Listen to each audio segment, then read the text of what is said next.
ಕಸ್ತೂರಿ ರಂಗನ್ ವರದಿ ಬಂದ್ರೆ ಗ್ರಾಮಸ್ಥರನ್ನು ಊರಿನಿಂದ ಹೊರಗೆ ಹಾಕ್ತಾರೆ, ಮನೆ ಕಟ್ಟಲಿಕ್ಕೆ ಬಿಡೋದಿಲ್ಲ, ಜೊತೆಗೆ ಸಮಸ್ಯೆ ಮಾಡ್ತಾರೆ. ಹೀಗೆ ಹಲವಾರು ಗೊಂದಲಗಳು ಸಮಾಜದಲ್ಲಿ ಈಗ ಹರಡಿದೆ. ಈಗ ನಮ್ಮ ಕಾರ್ಕಳ ಜೊತೆಗೆ ಹೆಬ್ರಿ ತಾಲೂಕು, ಈ ಎರಡು ತಾಲೂಕುಗಳಲ್ಲಿ 13 ಗ್ರಾಮಗಳಿಗೆ ಈ ಕಸ್ತೂರಿ ರಂಗನ್ ವರದಿ ಅನ್ವಯ ಆಗ್ತದೆ. ಈಗ ಮತ್ತೆ 7ನೇ ಕರಡು ಈ ಬಾರಿ ಪ್ರಕಟ ಆಗಿದೆ.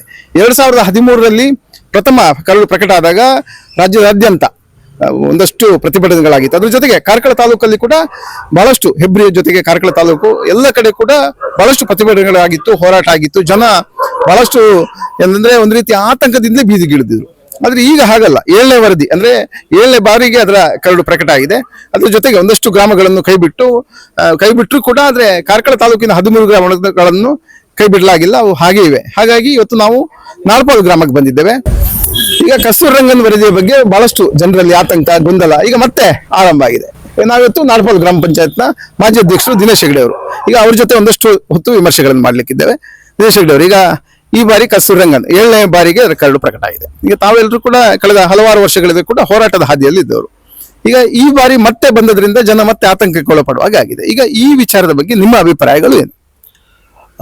ನಮ್ಮ ಅಭಿಪ್ರಾಯವೇನಂತ ಹೇಳಿದ್ರೆ, ಈ ಕಸ್ತೂರಿ ರಂಗನ್ ವರದಿ ಮತ್ತು ಈ ಪರಿಸರ ಸೂಕ್ಷ್ಮ ಪ್ರದೇಶದ ಈ ಒಂದು ಹೊಸ ಕಾನೂನಿನಿಂದ ನಾವು ಪತ್ರಿಕೆಗಳಲ್ಲಷ್ಟೇ ಇದ್ರ ಬಗ್ಗೆ ಕರಡು ಜಾರಿಯಾಗಿದೆ ಅನ್ನೋ ಬಗ್ಗೆ ನಮಗೆ ಮಾಹಿತಿ. ಯಾವುದೇ ಅಧಿಕೃತವಾಗಿ ಪತ್ರಿಕೆಯಲ್ಲಿ ಮಾತ್ರ ನೋಡಿದ್ಬಿಟ್ರೆ ನಾವು ಅಧಿಕೃತವಾಗಿ ಯಾವುದೇ ಮಾಹಿತಿಗಳಿಲ್ಲ. ಯಾಕಂತ ಹೇಳಿದ್ರೆ ಪತ್ರಿಕೆಯಲ್ಲಿ ನೋಡಿದವಾಗ 60 ದಿನದ ಅವಧಿಯಲ್ಲಿ ಅದಕ್ಕೆ ಆಕ್ಷೇಪಣೆ ಸಲ್ಲಿಸಬೇಕು ಅನ್ನುವ ಒಂದು ಮಾಹಿತಿಯನ್ನು ನಾವು ನೋಡಿದ್ದೇವೆ. ಆ ಕಾರಣದಿಂದ ಯಾವುದೇ ಸ್ಥಳೀಯ ಆಡಳಿತಕ್ಕಾಗಲಿ ಯಾವುದೇ ಆದೇಶಗಳು ಬಂದಿಲ್ಲ. ವಿಶೇಷ ಗ್ರಾಮ ಸಭೆಯನ್ನು ಮಾಡಿ ಜನರ ಅಭಿಪ್ರಾಯಗಳನ್ನು ತೆಗೆದುಕೊಂಡು ಸರ್ಕಾರಕ್ಕೆ ಸಲ್ಲಿಸುವ ಬಗ್ಗೆ ಏನಾದರೂ ಒಂದು ಸಭೆಗಳನ್ನು ಮಾಡಬೇಕಿತ್ತು. ಸರ್ಕಾರ ಅದಕ್ಕೆ ಒಂದು ಅವಕಾಶ ಕೊಡಬೇಕಿತ್ತು. ಇದುವರೆಗೆ ಯಾವುದೇ ರೀತಿಯಾದ ಆದೇಶಗಳು ಬಂದ ಬಗ್ಗೆ ನಮಗೆ ಮಾಹಿತಿ ಇಲ್ಲ. ಮತ್ತು ಕಸ್ತೂರಿ ರಂಗನ್ ಮತ್ತು ಈ ಇಕೋ ಸೆನ್ಸಿಟಿವ್ ಝೋನ್ ಪರಿಸರ ಸೂಕ್ಷ್ಮ ಪ್ರದೇಶದ ವ್ಯಾಪ್ತಿಯೊಳಗೆ ನಮ್ಮ ಸಂಪೂರ್ಣ ಗ್ರಾಮ ಬರುತ್ತದೆ. ನಮ್ಮ ಬೇಡಿಕೆ ಏನಂತ ಹೇಳಿದ್ರೆ, ವಿಶೇಷವಾಗಿ ಈಗ ಇಕೋ ಸೆನ್ಸಿಟಿವ್ ಝೋನ್ ವ್ಯಾಪ್ತಿಯನ್ನು 1 ಕಿಲೋಮೀಟರ್ವರೆಗೆ ಇಟ್ಟಿದ್ದಾರೆ. 1 ಕಿಲೋಮೀಟರ್ ಹೊರತುಪಡಿಸಿದ್ರೆ ಆ ಜಾಗ ಇಕೋ ಸೆನ್ಸಿಟಿವ್ ಝೋನ್ ವ್ಯಾಪ್ತಿ ಬರೋದಿಲ್ಲ ಅಂತ. ಅದನ್ನ 0ಗೆ ತರಬೇಕು ಕನಿಷ್ಠ. ಒಂದು ವೇಳೆ ಕನಿಷ್ಠ 0 ಅಲ್ದಿದ್ರು ಸ್ವಲ್ಪ ಮಟ್ಟಿಗೆ ಅದ್ರ ಬದಲಾವಣೆ ಆದ್ರೂ ಮಾಡಬೇಕು. ಇಲ್ಲದಿದ್ರೆ ನಮಗೆ ಕೃಷಿ ಚಟುವಟಿಕೆಗಿಂತ ನಮ್ಮ ವಾಣಿಜ್ಯ ಚಟುವಟಿಕೆಗಳಿಗೆಲ್ಲ ಬಹಳ ತೊಂದರೆ ಆಗ್ಬೋದು ಮುಂದಿನ ದಿನಗಳಲ್ಲಿ. ಹಾಗೆ ಆ ಕರಡಿನಲ್ಲಿ ಏನು ವಿಷಯಗಳನ್ನ ಪ್ರಸ್ತಾಪಿಸಿದ್ದಾರೆ ಅನ್ನೋದು ಸಹ ಗ್ರಾಮಸ್ಥರಿಗೆ ಮಾಹಿತಿ ಇಲ್ಲ. ಈ ಮಾಹಿತಿಯನ್ನ ಸಂಬಂಧಪಟ್ಟವರು ಗ್ರಾಮಸ್ಥರಿಗೆ ಕೊಡಬೇಕಿತ್ತು. ಪೇಪರ್ಗಳಲ್ಲಿ ಪುಟಗಟ್ಟಲೆ ಜಾಹೀರಾತುಗಳನ್ನ ಸರ್ಕಾರದ ಸಾಧನೆಯನ್ನು ಹೆಸರಿನಲ್ಲಿ ಕೊಡುವುದಕ್ಕಿಂತ ಈ ಕರಡಿನಲ್ಲಿರುವ ಜನರಿಗೆ ಆಗಿರುವಂತ ಏನು ವಿಚಾರಗಳು ಜನರಿಗೆ ಮನವರಿಕೆ ಮಾಡೋ ಪ್ರಯತ್ನವನ್ನ ಆ ಪತ್ರಿಕೆಗಳಲ್ಲಿ ಜಾಹೀರಾತು ಮೂಲಕವೋ ಅಥವಾ ವಿಶೇಷ ಗ್ರಾಮ ಸಭೆಯನ್ನು ಕರೆದು ಜನರಿಗೆ ಮಾಹಿತಿಯನ್ನು ಕೊಡಬೇಕಿತ್ತು.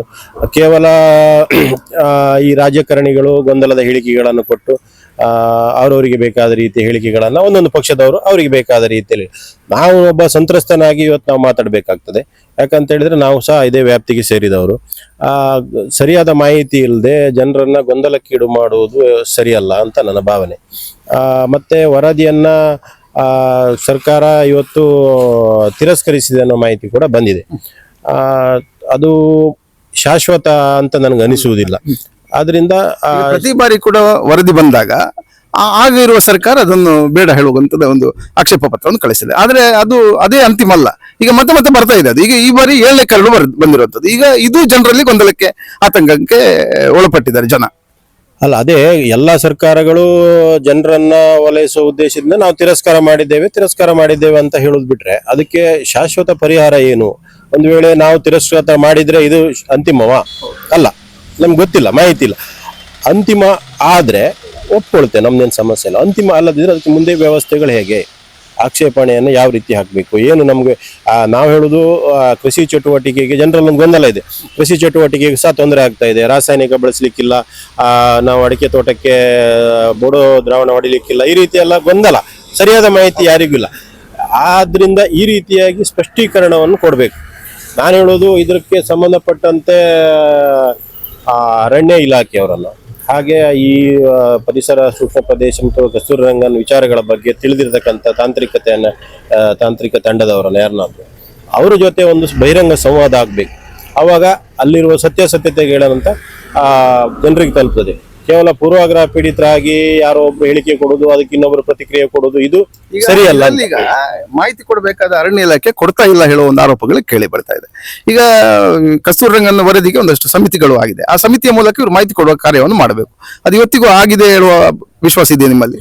ಇಲ್ಲ ಇಲ್ಲ, ಅಂದ್ರೆ ಅಧಿಕಾರಿಗಳು ಇದನ್ನ ಯಾವುದನ್ನ ಬಹಿರಂಗವಾಗಿ ಹೇಳ್ತಾ ಇಲ್ಲ, ಮತ್ತೆ ಅದನ್ನ ಹೇಳೋ ಪ್ರಯತ್ನವನ್ನು ಮಾಡ್ತಾ ಇಲ್ಲ.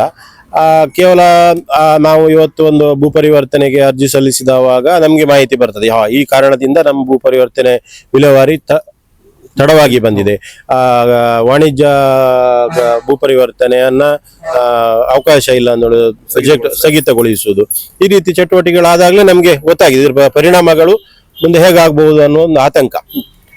ಅಂದ್ರೆ ನಮ್ಗೆ ಸರಿಯಾಗಿ ಅದನ್ನ ಅವರು ಇವತ್ತು ಕಸ್ತೂರಿ ರಂಗನ್ ವರದಿ ಜಾರಿ ಆಗಿದೆಯೋ ಬಿಟ್ಟಿದೆಯೋ ಅನ್ನೋದಕ್ಕಿಂತ ಈಗ ಅದರ ಕಾನೂನುಗಳು ನಡೀತಾ ಇವೆ, ಇಲ್ಲಿ ಈಗ ನಡೀತಾ ಇದೆ. ಅಂದ್ರೆ ಒಂದು ಭೂ ಪರಿವರ್ತನೆಗೆ ಅಥವಾ ಇತರ ಚಟುವಟಿಕೆಗಳಿಗೆ ನಮ್ಮಲ್ಲೇ ಒಂದು ಪೆಟ್ರೋಲ್ ಬಂಕ್ ಅನ್ನು ಮಾಡುವ ಒಂದು ಉದ್ದೇಶದಿಂದ ಒಬ್ಬರು ಜಾಗ ಖರೀದಿಸಿದ್ರು, ಅದನ್ನು ಸಹ ಭೂ ಪರಿವರ್ತನೆಗೆ ಆಗದೆ ಅದನ್ನ ರಿಜೆಕ್ಟ್ ಮಾಡಿದ್ದಾರೆ, ಯಾವುದೇ ಕಾರಣ ಕೊಡ್ಲಿಕ್ಕೆ ಅವಕಾಶ ಇಲ್ಲ ಅಂತ. ಹೀಗೆ ಈಗಲೇ ಆ ರೀತಿಯಾದ ಎಷ್ಟು ಸಮಯದಿಂದ ಪೆಟ್ರೋಲ್ ಬಂಕ್ ಕೆಲಸ? ಒಂದು 2-3 ತಿಂಗಳ ಹಿಂದೆಯಿಂದ.